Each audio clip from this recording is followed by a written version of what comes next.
Stalls हैं और ये सुबह से ही प्रसाद यहाँ पे दे रहे हैं और प्रसाद काफ़ी अच्छा है।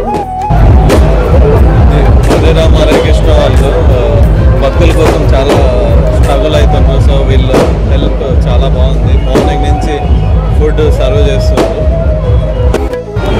ఇస్కాన్ వాళ్ళు చాలా బాగా అన్నదాన కార్యక్రమం జరుపుతున్నారండి. ఇక్కడ ప్రసాదాలు ఉదయం నుంచి పంచుతూ ఉన్నారు.